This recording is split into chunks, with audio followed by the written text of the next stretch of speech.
todos los que nos están viendo ahora. Este es un primer intento de lo que hemos llamado Huizachera TV. Será un programa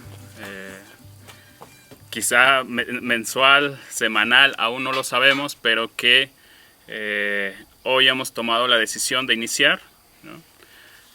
Justamente estamos concluyendo una jornada de trabajo aquí en Casa Tecmilco, que es un espacio que, bueno, pueden ver más información en nuestras redes sociales, en nuestros diferentes espacios de comunicación, pero en específico ahora queremos echar a andar un primer ejercicio de debate, de análisis, ¿no? Un conversatorio que salga desde Casa Tecmilco, desde Jóvenes ante la Emergencia Nacional, para compartir con todas y todos. En este primer ejercicio vamos a hablar sobre el general Emiliano Zapata con motivo del natalicio, de su natalicio. Como parte introductoria a este tema, la compañera Julieta nos va a dar una pequeña introducción y posteriormente vamos a ver una cápsula que hemos seleccionado de video y a partir de ahí realizaremos algunos comentarios y retomaremos a ver otros pequeños espacios de video para volver a comentarlos. Esta será la dinámica que hemos pensado para este primer capítulo, un capítulo 0, y bueno, les cedo la palabra a la compañera Julieta. Bueno, estamos grabando este primer programa un 8 de agosto, que como dijo Fernando, es el día en que se recuerda el natalicio de Emiliano Zapata. Estamos en tierras morelenses, en tierras surianas, en tierras donde se gestó parte de lo que se conoce hoy en día como Revolución Mexicana y que nosotros reivindicamos como un proyecto revolucionario del Ejército Libertador del Sur. Y entonces lo que queremos es pensar qué está oculto, qué conocemos y qué no conocemos, qué sentidos comunes reproducimos y por qué. Y poder ir desentrañando un poco eso para llegar a explicar cómo nos reconocemos zapatistas hoy en día, desde los movimientos sociales, desde la izquierda y desde también procesos que quieren una segunda y definitiva independencia. Lo que vamos a ver ahora es un fragmento de El encanto del águila, que fue una novela que salió por Televisa hace algunos años. Y vamos a ver unos fragmentos, como ya comentaban, sobre el periodo. Es una novela que habla de toda la historia de México, es un fragmento guionado principalmente por el historiador o intelectual, no sé, Enrique Krause, y a partir de eso vamos a abrir el debate. Lo que sigue después es ya pensar cómo desde los movimientos sociales también hemos reproducido algunos sentidos y por qué. Entonces vamos a eso y regresamos. Televisa presenta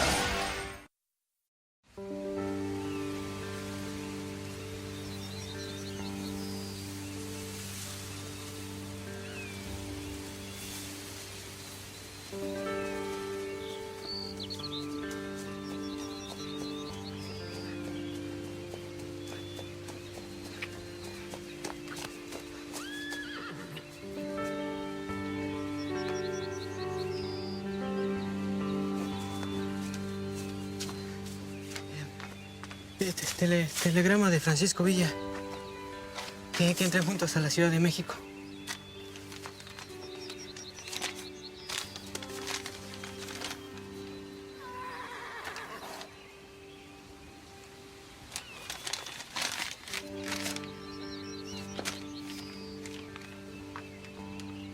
¿Cómo ves, vida? Francisco Villa y Emiliano Zapata entrando juntos a la capital.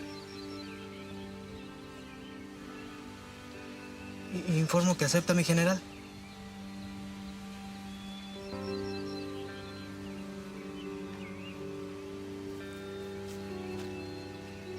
Ya se hizo.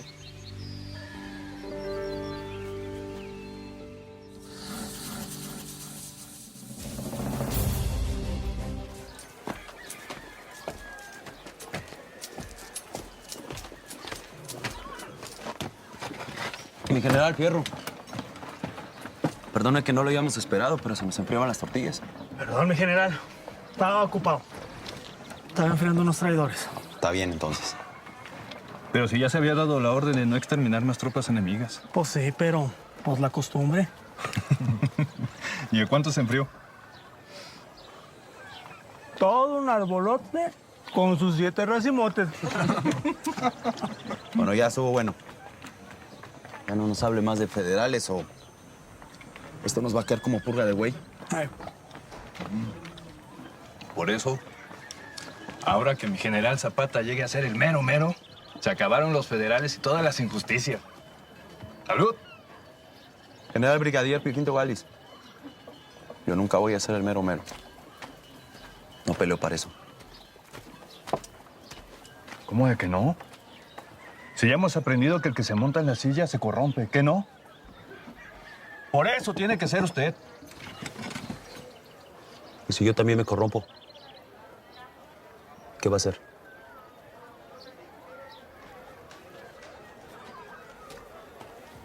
¿Para qué jugársela, no? Mejor desde aquí abajo vigilamos. ¿Y si el general Villa se anima? Que se anime. Mañana en Xochimilco le voy a dejar claro algunas cosas. Nosotros, los zapatistas, los campesinos, vamos a vigilar al que se monte. Que cumpla lo que promete, sea quien sea. Bueno, pues brindo por eso. ¡Que viva la revolución! nomás que estando debajo del árbol, le dijo a los pelones que teníamos armamento, pero que no se acordaba dónde. De seguro se le subieron hasta acá. ¿Y qué fue? ¿Parque o muerte? Parque, mi general. Nos traicionó y lo mandaron para Estados Unidos. Pero ya le dije a mi general Villa, en cuanto termine la revolución, yo mismito me hago cargo de él. Mis generales, Ángeles, Fierro, nos acaba de contestar Zapata. Adiós. Alísteme 40,000 hombres y se me va con Zapata a la capital. ¡Nos vamos a la capital, mi general! En el palacio. ¿Por qué nada más le dieron pases a los fotógrafos hombres? ¿A poco la revolución la van a hacer puros machos? Tengo una sorpresa. ¿Un pase? Un pase para ti. Quédate otro ratito. No, ya me tengo. Otro ratito, chiquito. Ya es Otro hora. ratito. Bueno, Otro pero- ratito. Otro ratito.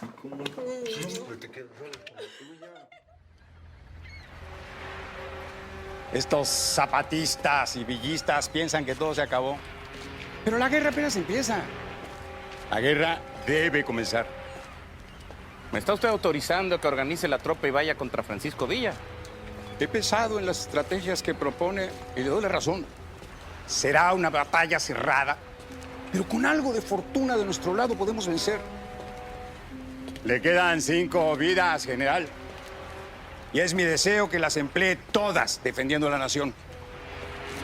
Será un honor, señor.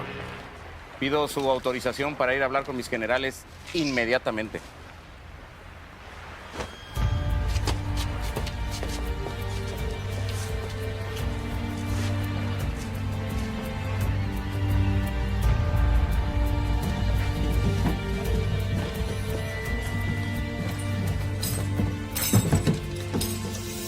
Te pido autorización para quemarla.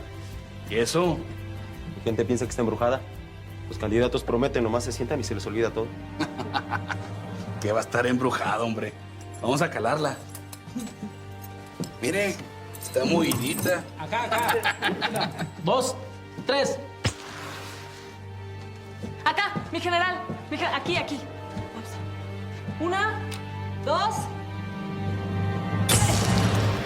El monstruo de la traición, encarnado en Francisco Villa y Emiliano Zapata, se yergue y amenaza a esta nación. Vamos a emprender una guerra, señores. La más difícil, la más sangrienta que ha visto esta nación en toda su historia. Vamos a demostrarles que no se pueden traicionar los principios de nuestra revolución. Y a Zapata, violador, lo vamos a ahorcar. A Francisco Villa lo vamos a fusilar por ladrón y asesino. ¡Viva la revolución, señores! ¡Viva! ¡Mueran Francisco Villa y Emiliano Zapata! ¡Muera! No, Daniel.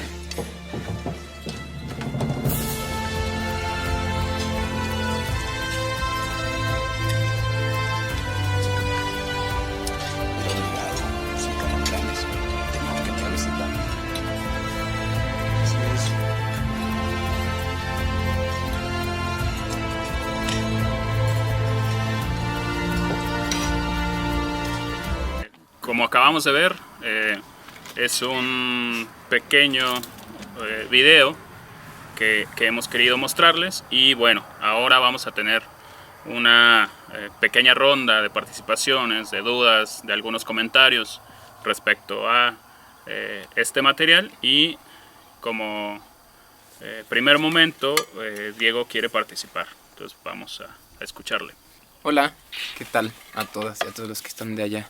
Yo tengo una pregunta para todos los compañeros y los movimientos, que es ¿por qué el Televisa nos intenta narrar la historia de esta manera? A mí no me queda claro por qué le dan esa importancia a contarnos la historia de esta manera.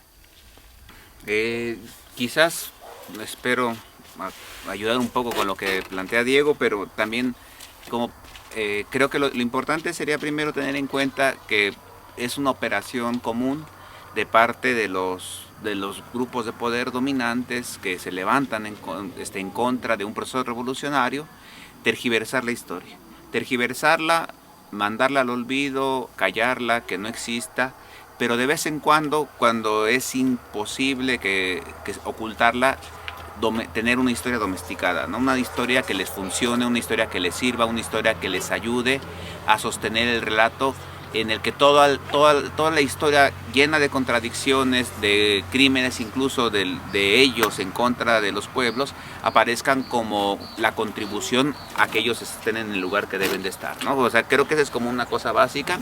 Y yo creo que también hay una cosa que quizás es importante resaltar de todo esto que vimos, que es reducir de manera sistemática la historia a ciertos personajes. Reducirla en el sentido de que aparecen solo como si la historia de la Revolución Mexicana lo hubiera hecho Pancho Villa, Zapata, Obregón, Carranza, algunos cuantos más, y que ellos son los que construyen todo, ellos son los que decidieron qué hacer, y no hay un conflicto en el que aparezcan las masas como las protagonistas esenciales de esto, sino son ellos con sus caprichos, con sus voluntades, con sus errores, y en eso es evidente que hay unos que tienen más errores y que son más salvajes, que son los indios, que son la chusma, frente a los otros que aparecen como las personas de lo políticamente correcto, de aquel momento e incluso de hoy. Bueno, y lo que menciona Magdiel es importante, pues, ¿no? La idea o la historia como nos la han enseñado en la escuela, en todas nuestras escuelas, es a partir de personajes, ¿no? La historia se cuenta a partir de personajes, algunos con errores, ¿no? La gran mayoría de estos errores cometidos por personajes que surgen del pueblo, ¿no? Como Emiliano Zapata, como Pancho Villa, ¿no? Y frente a estos otros personajes que han o que se posicionan en otro nivel, que son los vencedores, que tienen más virtudes que errores, ¿no? En este sentido, no sé, quieren participar respecto a por qué dar una imagen de Zapata desde esta visión que acabamos de ver. Pues yo creo que más bien quisiera como resaltar el tono como, pues la misma historia es como de un color, ¿no? Y ese color pues no es la historia de los indios, no es la historia de otros, ¿no? Y no solamente por decir, o sea, eso porque finalmente es una inclinación, ¿no? No es la, digamos, no es el hincapié en el rollo de las características físicas, sino que el hincapié en el sentido de que también se les da un sesgo cuando desde ahí, pues no sé, los actores, ¿no? El perfil, ¿no? Siempre son de alguna manera como que ponen personajes a modo en sí, ¿no? Y la historia te la cuentan como desde esa visión, puesto que el rollo de hacerlo más como realmente es, ¿no? Digamos, desde la visión de los pobres, implica como empezar a tomar partido, ¿no? O sea, y más bien ellos prefieren tomar partido exactamente pues, por una visión, ¿no? La visión que más les ha convenido, para que las cosas no cambien en sí, ¿no?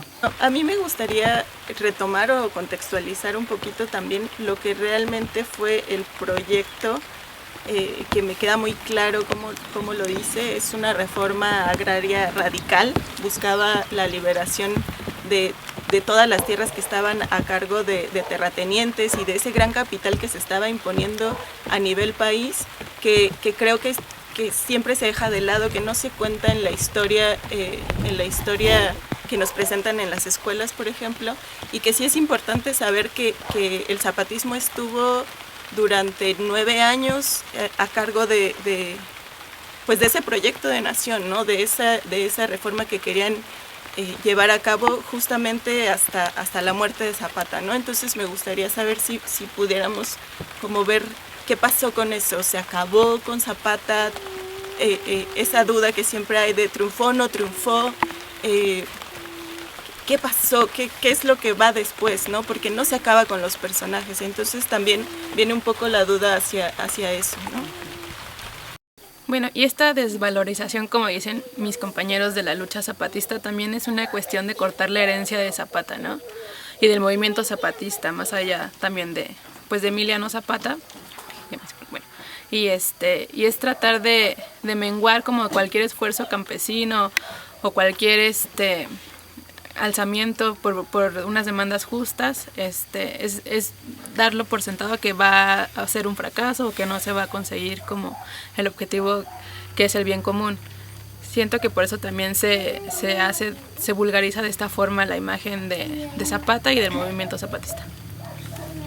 En la misma línea de Dulce, y quizás recuperando eso que decía, hablábamos antes, ¿no? De el énfasis en las personas y poner como si hay pasiones, debilidades y demás, oculta por un lado los sentidos políticos profundos, ¿no? Hacia dónde están peleando cada uno, cuál es de qué lado de la historia, por decirlo, de una posición política se ponen esos personajes. Entonces, por eso se puede hablar de, no sé, o sea, si se le rasca un poco y se ve algún error de Carranza, se dice, bueno, pero es que era un ser humano y todos los seres humanos somos, no somos perfectos, ¿no? Pero por una parte se justifica de alguna manera, o en los casos como Zapata, bueno, es que era un líder popular y pues era un macho, era un quién sabe qué, entonces ahí se exalta, ¿no? Pero el tema personal que aparece de repente como algo muy interesante, como algo alternativo, porque se resalta la individualidad y no se juzga la historia a partir de fechas, sino de personas,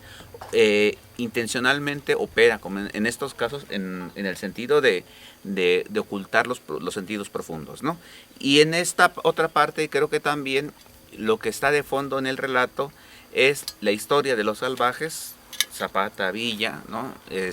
Como los que irrumpen en la historia oficial un ratito, recrean esta escena de la silla presidencial, se sientan todos, están ahí todos, y van y comen como un rato así. También los pobres que un momento tienen como la vida de los ricos, comen, y mientras los otros ya están preparando para recuperar el orden, ¿no? Ellos son los que ordenan en el país, los que tienen los que gobiernan el país, pero por alguna cosa se les fueron los otros, van a estar por un breve periodo, como dice ahí el video, y después van a regresar los otros.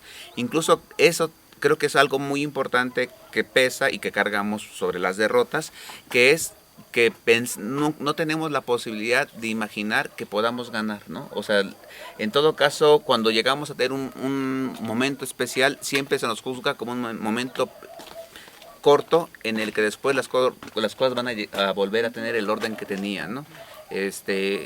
Entonces creo que eso también es muy importante de resaltar, que que tiene otro de los sentidos que también están ahí en el video, pues.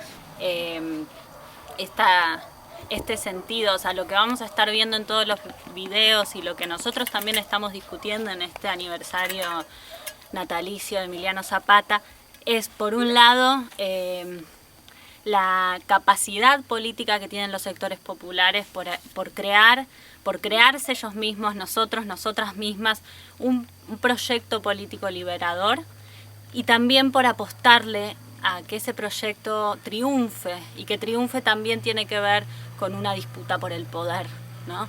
Hay una escena en la que se muestra de manera muy clara cómo Zapata renuncia al poder frente a sus compañeros, no solo con la silla presidencial, sino hablando junto a ellos en esta falsa dicotomía entre poder, ¿no? Y pureza, por decir algo, ¿no? Nación o país en general, proyecto de país, incluso podríamos decir hasta Estado versus los pueblos, ¿no? Entonces, es parte de esas dicotomías o de esos problemas profundos vamos a estar debatiendo, también para poner en el centro algo que no vamos a ahondar acá, pero sí la importancia, la relevancia que tuvieron los proyectos políticos, que fueron varios, fue un gran proyecto escrito en distintos manifiestos, en los planes, en las cartas y también en la estrategia político-militar que llevó a cabo el zapatismo, el proyecto político de nación, de país, y que trascendía, y por eso también trascendió, y por eso Zapata es un símbolo latinoamericano, de liberación de estas tierras, ¿no? Tenían muy claros quiénes eran sus enemigos, habían sido los conquistadores, desde Hernán Cortés para adelante, y tenían muy claro cuál era la forma de gobernar, porque los pueblos se gobiernan desde hace siglos y siglos y sabemos cómo hacerlo. Entonces ahí hay parte de los debates que están en el aire.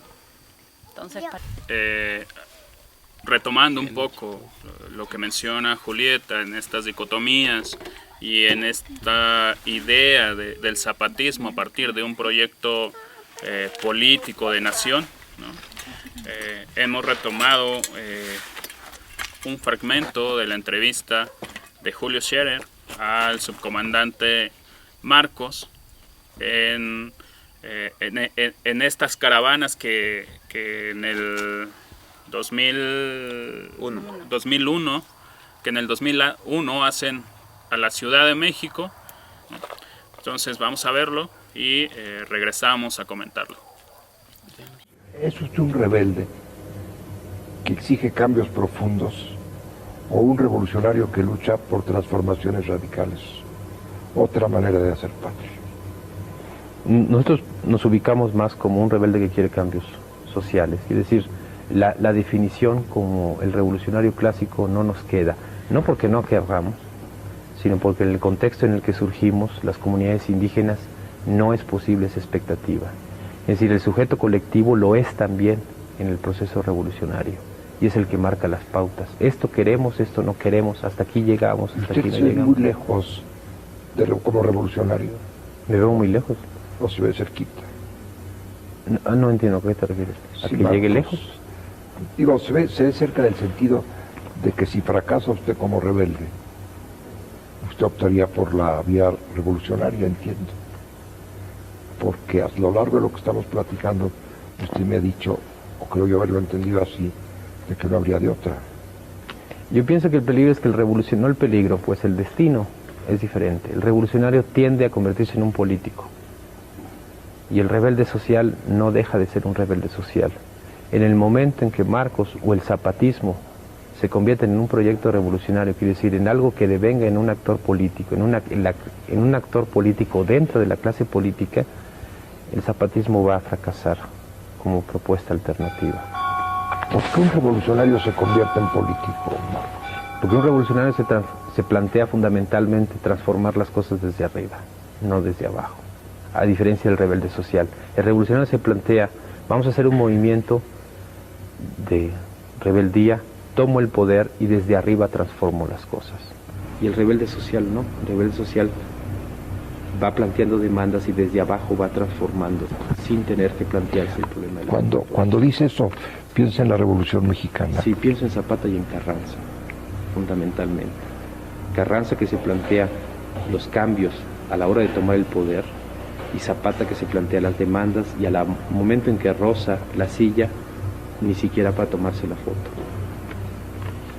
nosotros identificamos con el zapatismo y no con el resto. Incluso esa distancia al villismo ni siquiera nos tomaríamos la foto. No digo que está mal, yo creo que se necesitan las dos cosas.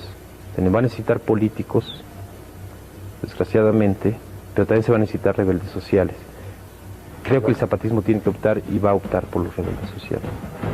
Bueno, regresamos ya después de escuchar esta entrevista y no sé, ¿hay alguno de ustedes que quiera comentar algo al respecto?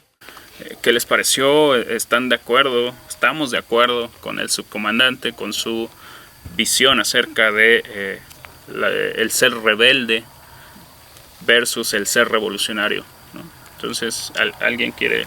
Les traigo otra pregunta que me es intrigante. Entonces, Marcos, en esta entrevista se me hace o me deja un sabor de boca como el de Zapata no tomando la silla presidencial. Me quedo ahí pensando y después de escucharle intentaré cuadrar una participación. Me parece que era una pregunta como que el Estado mexicano le quería hacer, ¿no? El Estado mexicano profundo, como en México profundo hay un Estado mexicano profundo, que le quería hacer a Marcos, ¿no? Que querían saber eso, ¿no? ¿Tú qué eres, no? Finalmente, ¿cuál es el alcance? ¿Qué quieres? O sea, ¿qué puedes hacerle al Estado a largo plazo o a mediano o lo que sea? Estamos hablando del subcomandante Marcos, no estamos hablando del EZLN, no estamos dando nuestra opinión sobre eso, sino que lo que estamos pensando es cómo desde los movimientos sociales, o sea, estamos tomando eso como ejemplo para pensar cómo desde los movimientos sociales pensamos, retomamos, reflexionamos en torno no solo a la figura de Zapata, como está puesto ahí en la entrevista, sino como al movimiento más importante, el movimiento revolucionario más importante, más trascendente que tuvo este país, y que no es casualidad que el EZLN lo haya tomado como nombre. Lo que habría que resaltar también en esa línea es primero, o sea, que lo que está expresando el subcomandante Marcos es uno de los debates que hoy tenemos o que de manera recurrente se ha tenido después de la revolución hasta ahora, ¿no? Que es ¿qué vas a hacer frente al Estado? ¿Con qué te lo vas a enfrentar? Y obviamente que hay una tradición y la historia toda del siglo XX está marcada por el debate sobre las revoluciones, sobre todo lo que han sido y que han sido muy importantes. Se ha resaltado sobre todo sus errores, y sus errores no es porque, otra vez, el tema no es si hay errores o no hay errores, sino que el relato dominante pone en el centro que las revoluciones fracasan. Y entonces frente a la idea de que fracasan y se le dice a los oprimidos, a la gente dominada, que deben de rehusarse de esas armas tan potentes que son las revoluciones sociales, y que entonces deben de colocarse en un lugar en el que solo la rebeldía es la que te da una cierta legitimidad. Yo creo que ese es un punto polémico, ¿no? De manera recurrente el movimiento social plantea esto, repite esto que dice el subcomandante, y a final de cuentas lo que pasa es que se deja ese vacío de poder a quienes lo llenan siempre, que son los que tienen el Estado. Si uno rechaza la lucha por el poder, si uno rechaza esa lucha, a final de cuentas lo que pasa es que el Estado termina están en el mismo orden de quienes detentan los procesos, las clases sociales que lo detentan. Entonces creo que eso es por un lado, ¿no? Y la otra es que también lo que se está invisibilizando, si volvemos al tema de Zapata, es que el zapatismo tenía un proyecto político profundo, un proyecto político popular de transformación. El gran proyecto popular que hemos tenido y que no hemos logrado que triunfe es el del Ejército Libertador del Sur, es el de Zapata. Está en varios manifiestos, está en el Plan de Ayala, en distintos lugares, pero ahí está en el centro el proyecto popular más importante, ¿no? No sé, creo que también íbamos a ver un video de esos, ¿no? Bueno, a continuación vamos a ver un fragmento de una entrevista que le hicimos a Francisco Pineda, un importantísimo historiador del Ejército Libertador del Sur, un intelectual comprometido con su época, un militante finalmente que quiso estudiar la estrategia político-militar del zapatismo para explicar por qué ese fue el movimiento más radical que tuvo incluso en la historia de México, y también para explicar los alcances que realmente había, ¿no? Para que deje de reducirse ese movimiento, un movimiento local, un movimiento campesino indígena que solo luchaba para no cambiar nada. Entonces vamos a ver un fragmento de esa entrevista y después vamos a cerrar este primer capítulo. La forma más clara de expresión de Emiliano Zapata de la lucha de liberación nacional está en los manifiestos en náhuatl de Zapata. Ahí dice que esta lucha es por nuestra querida madre tierra, México. En otro momento dice patria.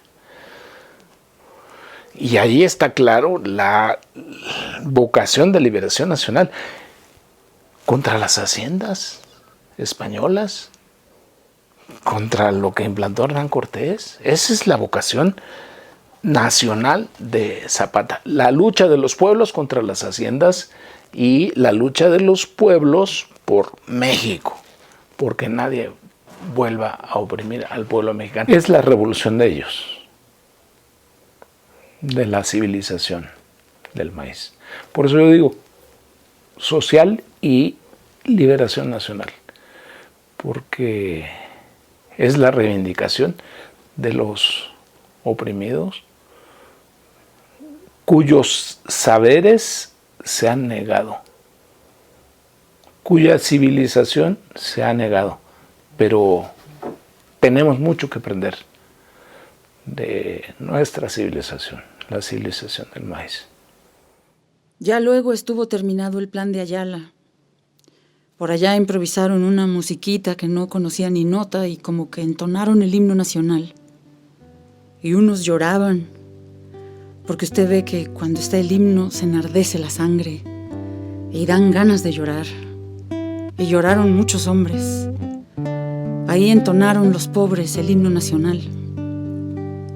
Y luego el general Zapata se puso en el pabellón y un civil de traje, no recuerdo su nombre, tenía así el lienzo. Y todos nosotros teníamos que pasar a jurar hasta morir o vencer. Sí, como yo que era joven, dije yo, juro por mi honor y el honor de mis padres, defender la causa hasta morir o vencer.